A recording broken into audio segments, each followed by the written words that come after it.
Recent Kerala ഗവൺമെന്റുമായിട്ട് ബന്ധപ്പെട്ട് സ്ഥിരമായി ന്യൂസിൽ കണ്ടുവരുന്ന ഒരു ടോപ്പിക്കാണ് PM ശ്രീ എന്ന് പറയുന്നത്. എന്താണ് PM ശ്രീ? പ്രധാനമന്ത്രി സ്കൂൾ ഫോർ റൈസിംഗ് ഇന്ത്യ എന്ന scheme government of India minister of എഡ്യൂക്കേഷന്റെ കീഴിൽ നാഷണൽ എഡ്യൂക്കേഷൻ പോളിസി 2020യുമായിട്ട് അലൈൻ ചെയ്ത് 2022 സെപ്റ്റംബറിൽ ഇൻട്രൊഡ്യൂസ് ചെയ്ത ഒരു സ്കീമാണ് PM ശ്രീ എന്ന് പറയുന്നത്. PM ശ്രീ എന്ന് പറയുമ്പോൾ അതൊരു സെൻട്രലി സ്പോൺസേർഡ് സ്കീമാണ്. നമുക്കറിയാം സ്കീംസിനെ സെൻട്രലി സെക്ടർ സ്കീം എന്നും അതേപോലെ തന്നെ സെൻട്രലി സ്പോൺസേർഡ് സ്കീം എന്ന് രണ്ട് തരത്തിലുണ്ട്.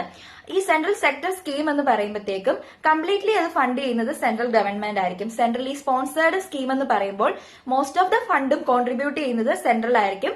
ബാക്കി സ്റ്റേറ്റും യൂണിയൻ ടെറിട്ടറിന്റെ കാര്യത്തിൽ യൂണിയൻ ടെറിട്ടറിയുമാണ് കോൺട്രിബ്യൂട്ട് ചെയ്യുന്നത്. എന്താണ് ഈ ഒരു സ്കീമിന്റെ ലക്ഷ്യം എന്ന് വെച്ചാൽ ഏകദേശം 14,500-ലധികം സ്കൂളുകളെ മോഡൽ ഇൻസ്റ്റിറ്റ്യൂഷൻസ് ആയിട്ട് ട്രാൻസ്ഫോം ചെയ്യുക. അതാണ് ഇതിന്റെ പ്രധാന ലക്ഷ്യം.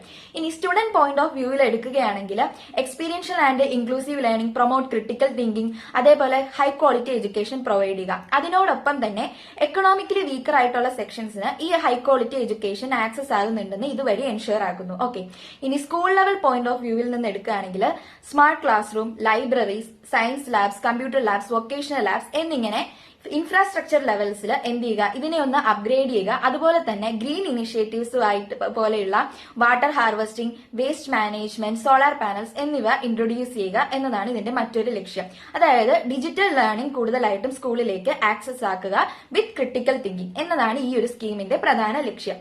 ഇനി ഈ ഒരു സ്കീമില് ഫണ്ട് എങ്ങനെയാ പ്രൊവൈഡ് ചെയ്യുക എന്ന് വെച്ചാൽ ഇപ്പൊ അർബൻ റൂറലിന്റെ ബേസിൽ ഓരോന്നിനും ഓരോ ക്രൈറ്റീരിയ ആണ്.